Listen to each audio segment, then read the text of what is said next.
प्रतिबोधितां भगवता नारायणेन स्वयं व्यासेन ग्रथितां पुराणमुनिनां मध्ये महाभारतम्।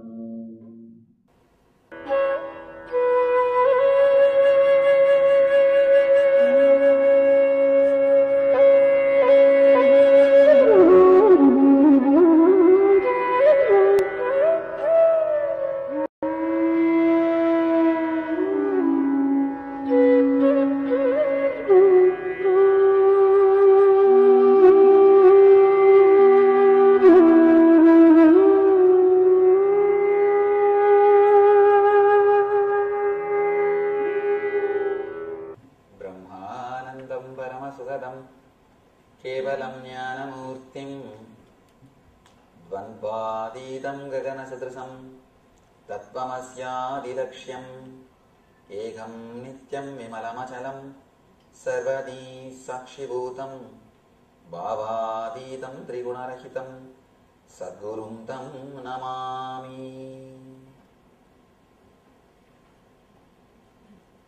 वार्ताय प्रतिबोधितां भगवतां नारायणेन स्वयं व्यासेन ग्रथितां पुराणमुनिनां मध्ये महाभारतम् अद्वैतामृतवर्षिणीं भगवतीम् अष्टादशाध्यायिनीम् अम्ब त्वामनुसन्दधामि भगवद्गीते भवद्वेषिणीम्।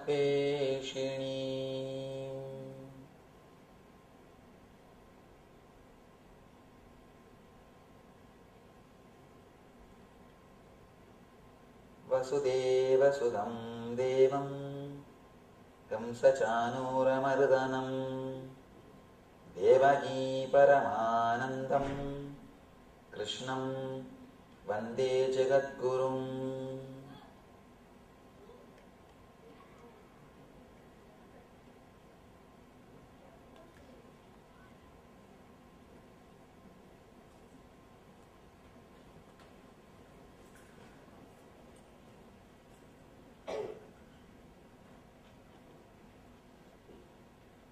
I welcome you all with my love and respects.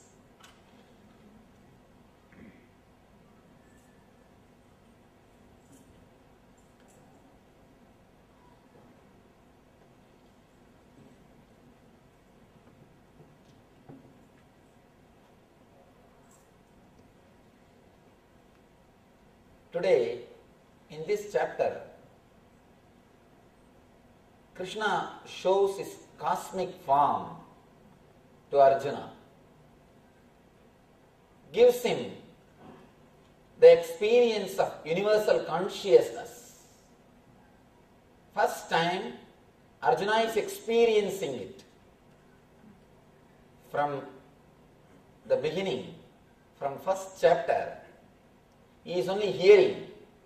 Again and again he is hearing. Yesterday he heard the complete, full expression. He says, Krishna declares how he is present in every level, how he is in every way. He says, among the rishis, I am Narada. Whatever is best, I shine in that. Yesterday we heard all that declaration by Arjuna. Today he proves it by giving the experience to Arjuna, solid experience to Arjuna. See, the difference between enlightened man and egoistic man is only one thing. Egoistic man also declares, but enlightened man can give experience. Hiranya Hiranyakasipu was thinking he was God, and not only he was thinking, he was telling all his citizens to chant his name. All of them are supposed to chant his name. Hiranyaya Namaha. They have to sit and repeat his name. Hiranya was also claiming he is God. Krishna also claims he is God. But what is the difference? Hiranya cannot give that experience. He will tell, either believe I am God or I will kill you. Either believe I am God or I will kill you. He can show, he can threaten people and make them believe what he says. Or he believes, people believe in what he says, that's all. Hiranya also says he is God. Krishna also says he is God. But Krishna can give experience of that universal consciousness to beings. That is where an enlightened being and an egoistic being, both of them differ.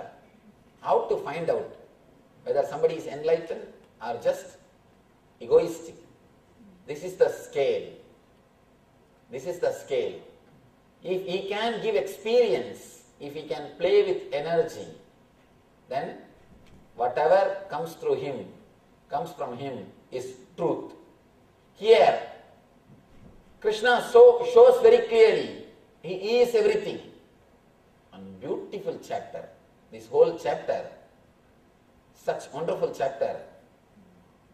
In Bhagavata there is a beautiful sloka. Tavakatamritam tapta jivanam kavibirididam kalmashavagam Shravana Mangalam Srimadadadam Bhuvigrunandide Buridajana. This is Gopika Gitam. Gopis, they sing, O Krishna, Tavakatamritam means your words and words about you. Katamritam. Words of immortality. Words of nectar. Your words and words about you. On you and by you. Both. Tapta Jivanam, Kavivirididam, Kalmashabhagam, Shravana Mangalam, Srimadadatam. Shravana Mangalam, just by listening, it creates auspiciousness in us. Shravana Mangalam, Srimadadatam, Bhuvigrunandide Buridajana. It is worshipped or expressed as the highest thing by the great rishis or by the great people, the people who experienced you. They again and again and again feel the joy by speaking about you, by repeating your words. Tavakatamritam tapta jivanam. They just rejuvenate our whole being. Kavivirididam kalmashabhagam, Shravana Mangalam Srimadadatam. Just by listening, it transports us to a different plane. If we fall in love with Krishna, if we have really started enjoying his words, this is the chapter to enjoy. Here, he is not giving any teaching, no teachings. This whole chapter, practically no teachings is given. He doesn't say do this, do that, be like this, be like that. No. All the intellectual stuff is over. All do's and don'ts are over. The vidhi and nisheda is over. No more vidhi, no more nisheda. Straight away gives experience. He shows very clearly, I am everything. He shows clearly, Krishna explains, not explains, he just gives the experience of ultimate universal consciousness. He shows very clearly how he is present in the whole universe. And Arjuna experiences the whole universal consciousness. This whole chapter is pure experience. First thing we should understand, Is it possible to experience universal consciousness? That has to be understood. Next thing, what is the basic need to experience that? Third, when experience happens, what happens inside our being? These three we will understand from this chapter, and such wonderful possibility to experience the Krishna as the cosmic window. Yesterday he intellectually expressed, I am the ultimate.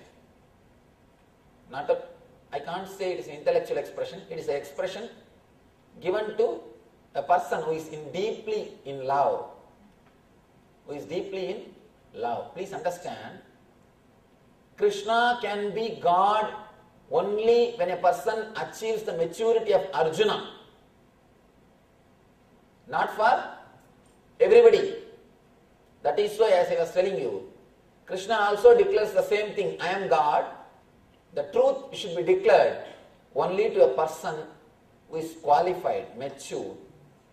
Only when you reach the level of Krishna, you experience the divinity of, only when you reach the level of Arjuna, you experience the divinity of Krishna. As I was telling you, when you deeply feel connected, even ordinary person looks like God, looks like divine. And Shiva says in Tantra, when you drop all your fantasies, you become Shiva and your wife becomes Uma.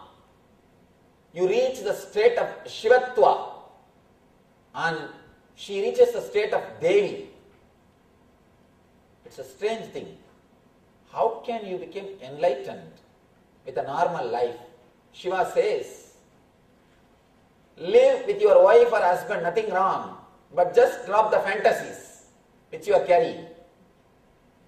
When you live without fantasies, the other person looks like God. And be very clear, everybody is God, including you. But as long as you carry the frame or your own idea about God, you try to fix everybody into that frame. When they don't fix, you throw the person instead of frame. Now Shiva says, just throw the frame, you will see everybody as God. You will see everybody as divine. But what we do usually, we throw the person, not the frame. It is like cutting the leg for the shoe. Alter the shoe, not the leg. When you alter the shoe for the leg, you are intelligent. When you cut the leg for the shoe, you are doing the same thing in your life. You have an imagination, how your wife should be, how your son should be, how your daughter should be, how your brother should be. You try to fix everybody into that imagination, into that frame, and you suffocate them. You suffocate them, and they get suffocated and they try to run away from you. That is why every single moment the other always suffocates you. Other always suffocates you. Why do you need your space? Why do we need our space? Because the other suffocates us. The other person has got his own frame. He is trying to put us into that frame. If you don't fall in the frame, you are a little bit chiseled here and there. And little bit this side, little bit this side, little bit this side. You are cut, chiseled, and small pieces are removed from you. That's what we are doing. Continuously we chisel the other person. Shiva says, when you are deeply connected with the other person, as he is, as she is, when you accept the other person as he is or as she is, immediately the other person, you feel like God. You feel such a deep divine relationship. You feel the other person is divine. First thing for that, you need to accept yourself as you are. You need to accept you as you are. Only then you can accept the other person as he is.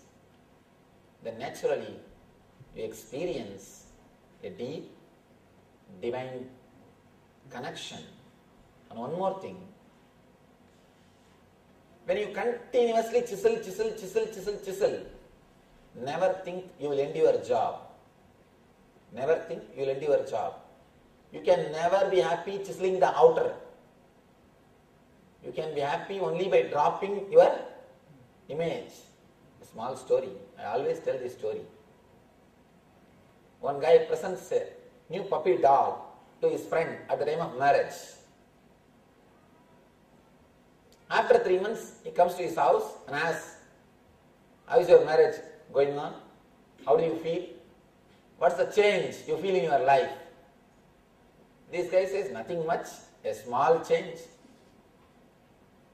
In the beginning, 3 months ago, the puppy which you presented to me, that used to bark at me, and wife will bring newspaper early morning. Now, early morning, puppy brings newspaper, she barks at me, that's all. Earlier, puppy will bring newspaper and earlier she will bring newspaper, puppy will bark. Now, puppy brings newspaper, she barks. When you try to chisel, continuously bark, but nothing happens. Nothing solid happens in our being and in other being. When you accept the other person, he looks like God. Same way, when you accept the whole universe, when you accept every being, the whole universe looks like God. Of course, this experience can be achieved in 2 ways. Please understand, this experience can be achieved by 2 ways. One, by your own tapasya, acquiring maturity, again and again understanding, achieving the maturity, you experience that. Second, by pouring tremendous energy into your being, a master can give this experience. By bringing you to that frequency, master can also give you this experience. Both the way it can happen. But one thing, unless you are at least little mature, the experience will not stay even if master gives you. That is what happens here. In the end of the Vishwarupa Darshana Yoga, Arjuna says, no, Krishna, I am not able to bear. Enough, I enjoyed, it's okay. I asked you, it is true. But now I think it is too much. Please show me your normal form. The frequency is too much. The other day, one of our ashramites, she was asking me, I was sitting and watching CNN. I was seeing that Hurricane Katrina's disasters by Hurricane Katrina. She asked me, Swamiji, why all these things are happening? All ashramites were sitting in a morning meeting. She told me, why so much of calamity, disaster? See, understand one thing. I gave a small example. There is an ant hill, small ant hill. If you drive your car on that ant hill and kill all the ants, it's actually natural calamity for them. They may say, Hurricane SUV. They may name that as a Hurricane SUV. It's a natural calamity for them. And can you say it is predestined?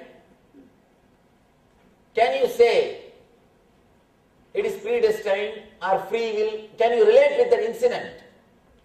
What the ants feel when you do this type of things, when this type of things happen? Your logic and their logic is totally different. They can't question you and you can't answer them. They may also start doing big relief work. They will ask all the ants, whomsoever is alive, whatever your savings, please bring all the sugar peas, all the fruits, all the food. Let us serve. They may have a small red grass. And they may also have, instead of red grass, they may have something like a red ant grass. Something. They may be also doing a big relief work. They may also be serving. But if the ants ask you, can they ask first of all? No. We don't know. Maybe there must be an enlightened ant which is giving discourse.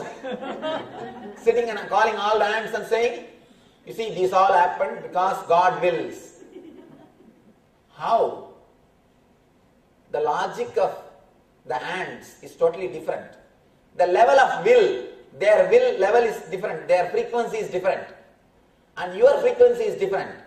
And the ultimate, the cosmic consciousness, that frequency is different. Just like how you will not even know your car made an accident. You do not even know you killed thousands of ants. If your car kills, and if you kill, you will not even know. You wouldn't have even noticed. Same way, the cosmic energy don't even know what is going on. The level itself is totally different. The frequency of consciousness itself totally is different. The frequency in which the ant's accident happens is different. The frequency in which you are staying is different. The frequency in which the cosmic consciousness is happening is different. From that level, if you see, it is nothing but a small wave. For example, near your water tank, in India there should be an open water tank, open drainage. Near the water tank, if there was an ant hill, and you just poured 1 mug of water, by mistake the water showered on the ant hill and all the ants are washed away. The same thing happened now in New Orleans, that's all. In the cosmic level, that much only. In that big ocean, 1 handful of water came inside the city and the city is washed away. In the cosmic level, the happenings are totally different. The will, the level of will, the frequency of will is totally different. All we can do in our life is, we can become one with that will, that's all. We can raise the frequency of our will, frequency of our consciousness to that level, that's all. You cannot understand that level. Neither God nor your wife can be understood. Just learn how to live with them. That's all. Just learn how to live with them. Both cannot be understood. And the more you try, more you are in trouble. Of course, when I say wife, I mean husband also. Both cannot be understood. You cannot understand. You see, ants cannot question and understand why you did that, why you poured 1 mug water on their hill, on their house. They can neither ask you nor you can explain to them, because their level of logic is different. The very frequency level is different. And your frequency level is different. And that universal consciousness, that frequency level is different.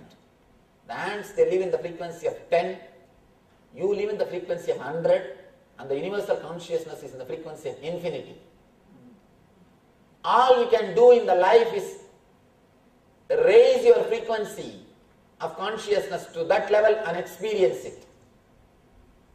Raise your will to that level and experience it. That's all. Nothing else can be done. Logically, nothing can be done. The more you try to understand, more confusion. Please understand, whomsoever promises you that they will give you logical solution or they will make you understand about all these problems, be very clear, he is cheating you. Whoever tried to answer these questions, why so much of natural calamity? Why death? Why all these things in the life? Why somebody is high and somebody is low? Whoever tried to answer these questions, They did only one thing, created one more philosophy, that's all. Created one more philosophy, that's all. Neither they understood, nor others have understood. At the most, if they are little charismatic, if they are little intellectual, if they can play with words, they have cheated a group of people, that's all. Nothing else. Please be very clear. All answers for these questions are pure way of cheating a group of people. And you know, when you speak logically, when you know how to play with words, you can always cheat people. You can always cheat people. And you don't even need to be so intelligent to people, because people are not so intelligent. You don't have to be so intelligent to cheat people, because people are not as intelligent as you think. So you don't need to be so intelligent. That is why all philosophers, they convince others, but they are not convinced. I know a great atheist. I have seen him. A great atheist. But when he died, he chanted God's name. He started chanting Rama Krishna, Rama Krishna. People asked him, what is this throughout your life? You lived preaching atheism, spreading atheism, living in atheist way. Why are you now chanting Rama Krishna? No, for life it is okay. When it comes to death, I have to. As long as I live, it's okay. When it comes to death, I have to catch. Who knows, he may be there. Better now itself let me chant and keep in the reserve, keep in the bank. When I go there, I can say, you see, I chanted your name 3 times. At least for that, give me some concession. Be very clear. These philosophers, they convince others without they being convinced. And one more thing, trying to convince others itself shows that person is not convinced completely. And I tell you one more thing, people who are violent preachers without having personal experience will always fall into worst depression. You don't need to give any other punishment to them. And many people come and ask me, Swamiji, so much of conversion is going on. You guys should, you people all should do something. Why don't you do something? I tell them, please relax. No need to punish them. Because they are having enough of punishment already. Already they have enough punishment. Religion. I never ask anybody to convert. What is the need? First of all, I don't have any religion. Because what I am teaching is the pure Satya, truth. Truth. For example, just because this light is discovered by Thomas Alva Edison, we can't say this light belongs to only Christians. It belongs to whole world. Same way, these truths which gives inner light, they are discovered by Krishna. But it doesn't belong to one religion. It belongs to the whole world. Just like a light, it belongs to whole world. So I never ask people to convert. What's the need? There is no need. Just understand the truth. Live your life happily. Live your life intensely. That's all. We never believe in conversion. But there are people violent, continuously converting. And this preacher, he somehow fell into depression. Because when you don't have experience and just preach, how long you can do? He fell in depression. Somehow he heard about me, and secret way, without any public, when nobody is there, privately he wanted to come and meet me. I said, all right, after all, he wants to meet, give appointment. He came and he opened up and spoke everything. That's anyhow, I wanted to maintain the privacy, that's why I don't want to tell the name. He's a very popular preacher. And after having the healing and 2-3 days he was regular, he came and he felt better, lot better, and he had the healing. He came out of the depression. Then slowly I asked him, why do you preach so violently? He openly says, Swamiji, when I feel so many people follow me, I feel what I am preaching is truth. I feel convinced what I am teaching is truth. In the beginning, I did not have enough confidence about what I am speaking. After some time, when I saw that 10,000 people are following me, I thought, 10,000 people cannot be full. There must be some truth in what I am preaching. Be very clear. Preaching without experience means you are trying to solidify your own confidence. You yourself don't have confidence. By preaching, you try to create confidence. Here, the only difference between Hiranya and Krishna is Hiranya is trying to convince his idea by making many people as his followers. He himself has not experienced. He is just trying to play the game. Krishna straight away gives the experience. Krishna declaring, I am God, is not for his ego. He is explaining for you to experience the truth. That's why he says, Arjuna, for your sake I am speaking these words. Beautifully, he gives the solid experience to Arjuna of the whole cosmic consciousness. Let us enter into the sloka, then we will see these three things. Can the universal consciousness be experienced? What is the basic qualification? What happens when you experience? These three are explained beautifully in this chapter. Krishna explains beautifully in this. Arjuna uvacha madanagrahaya paramam guhyam atyatma sanjitam yatva yoktam vasastena mohoyam vigato mama.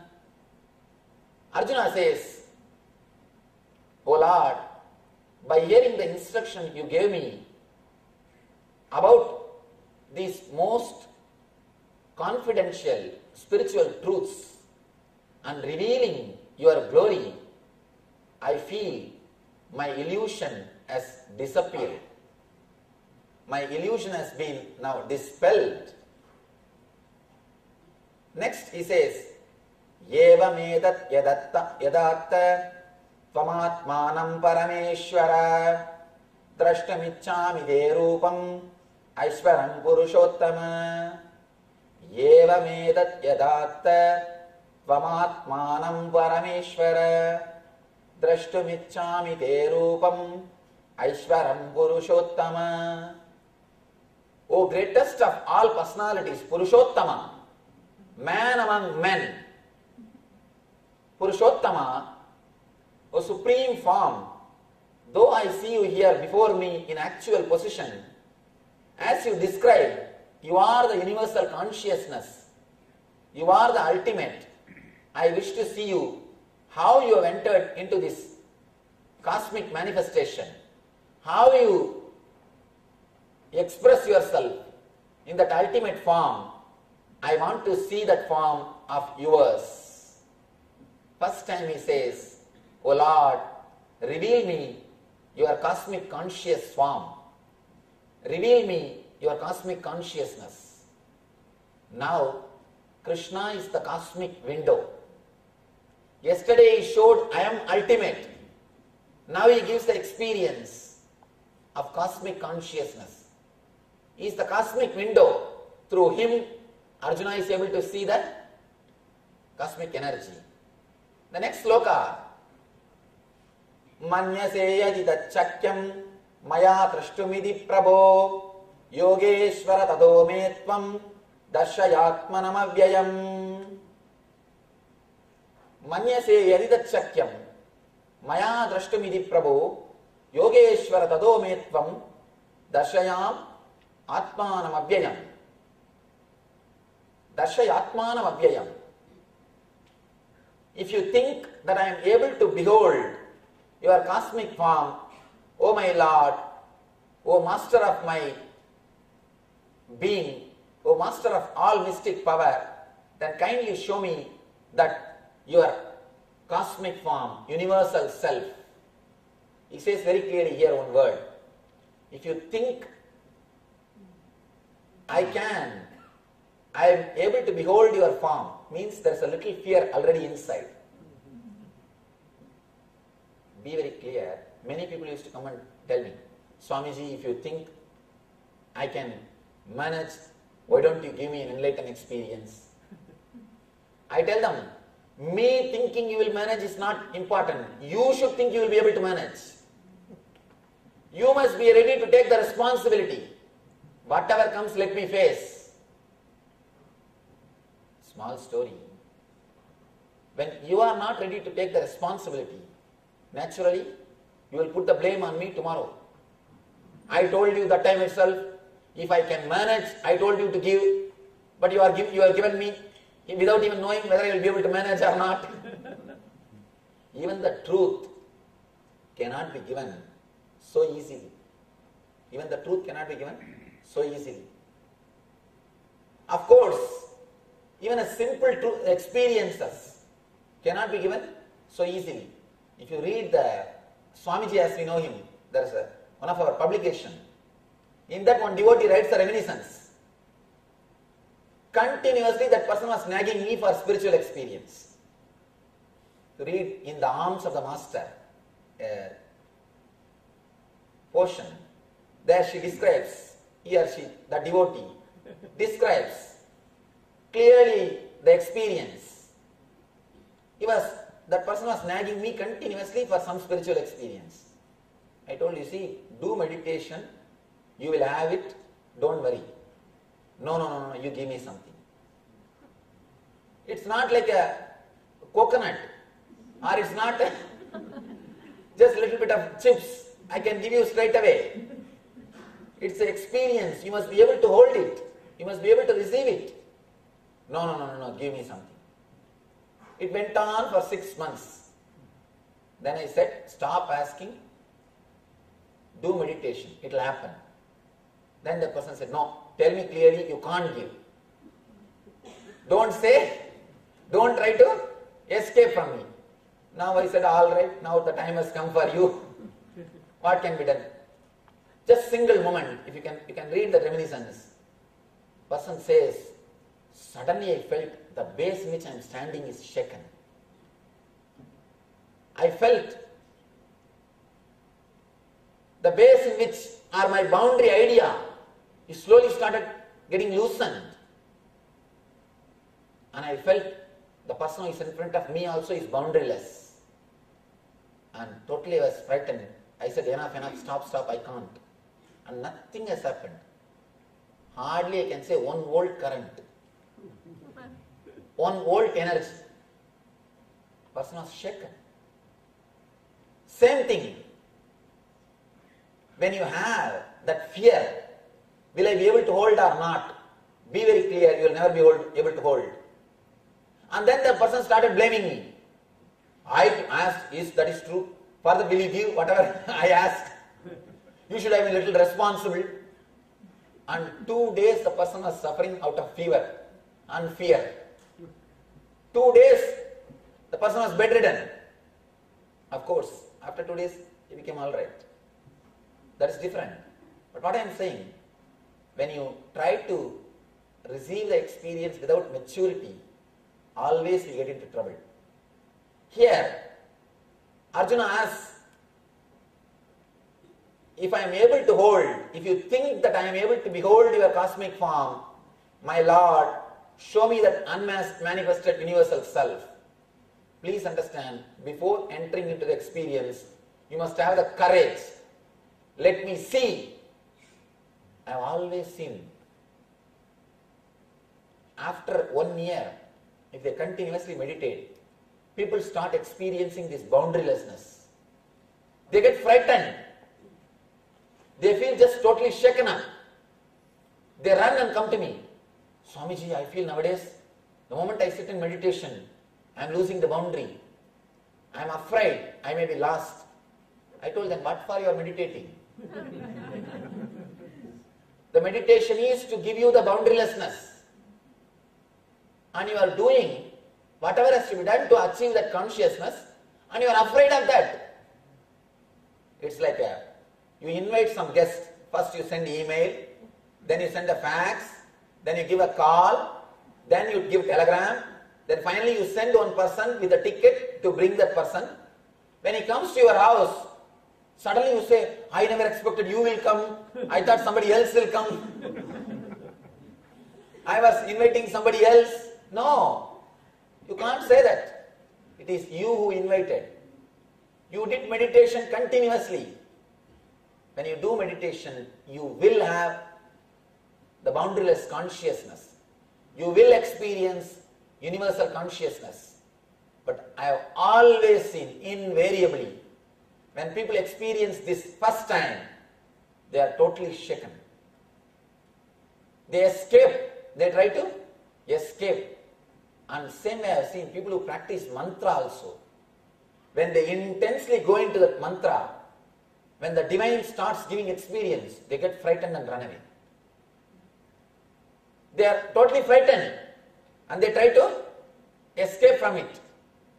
If you are meditating on divine, on mantra, or on some God, don't try to escape when you get the vision or darshan. Divine will never disturb you. Only your fear will disturb you. Even with the person whom I was explaining, he was frightened. That is the only problem. As divine, it never creates trouble. Even then, he did not have any problem. Just the fear. Be very clear. Whenever you face the experience, have courage to face it. Just go with it. We always think, no, this is too much. I cannot handle this. No, nothing is too much. In divine, nothing is too much. Ramakrishna asked Vivekananda, if you see the Amrita Sagara, how you will drink? Ocean of nectar, how will you drink? How you will drink? Vivekananda says, I will become like a small fly, sit in the edge of the ocean and drink slowly, slowly.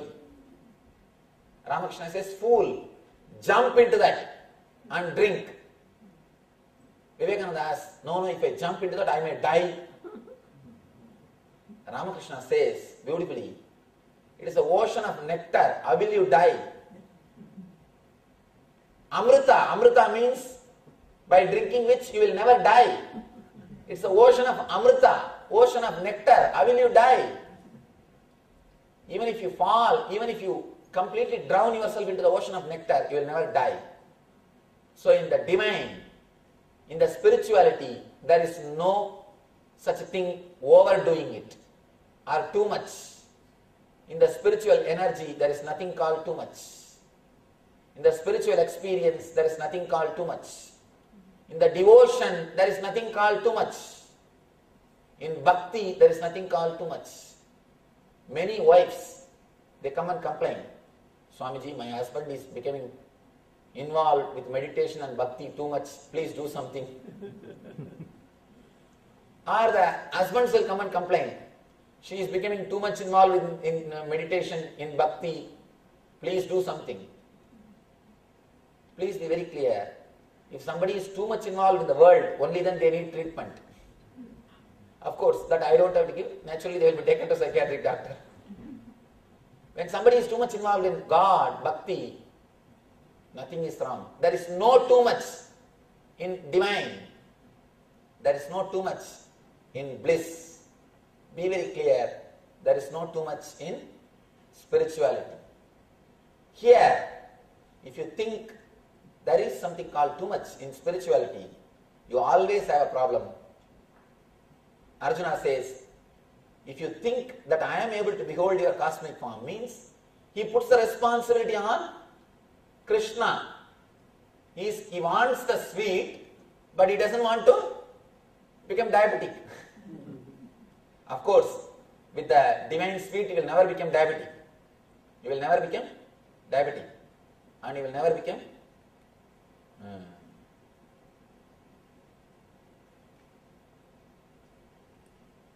diseased. Let me tell you one small story. It's truth. I was taken by one of our devotees to Melakotte, where Ramanuja lived. God, the prasad which they give is so tasty and so beautiful. Actually, basically the Iyengar families, they cook beautifully. Their food is just... Vaishnavites are basically very tasty people. Because the Vishnu is the God who accepts everything. And he is the Lord of Lakshmi. And not like Shiva, sitting in Smashana and eating whatever you get by begging and eating. Not like Shiva. Shiva is poor guy and wears some little Rudraksha, and snakes are the pet animals. And that old bull, that is the Vahana. And the Smashan is the place where he lives. And simple that Smashan Basma is the cosmetic powder.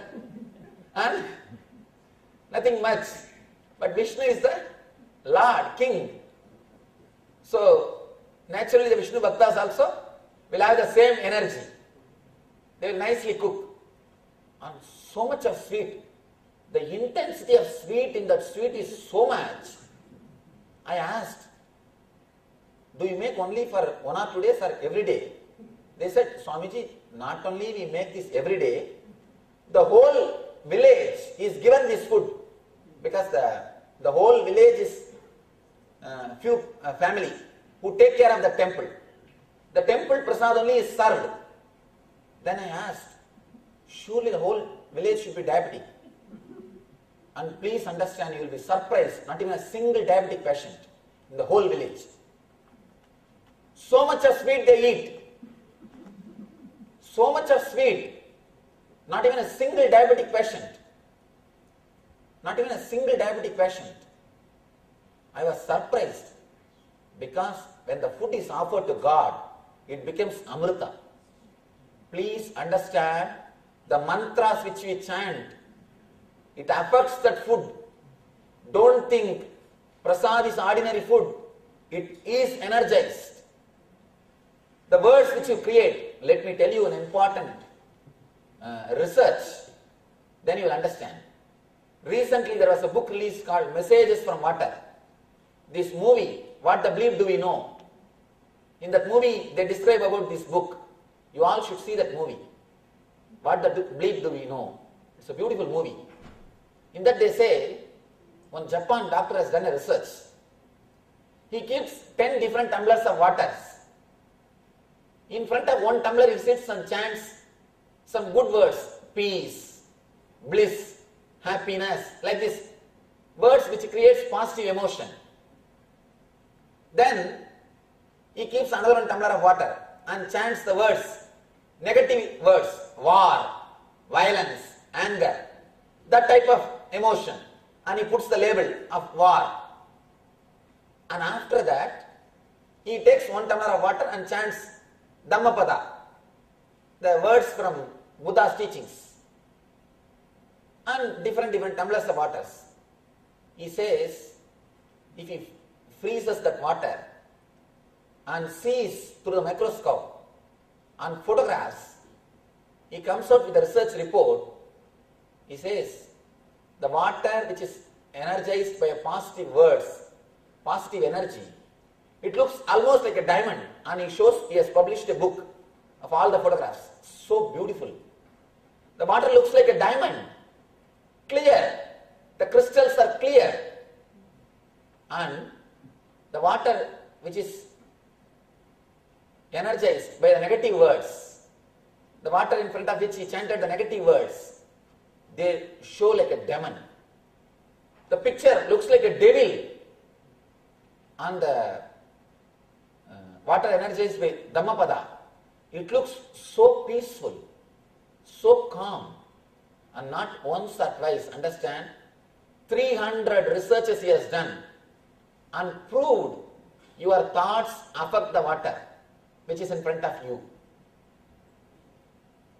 That is why our masters, they taught us to chant mantras standing in Ganga. The whole river will be energized.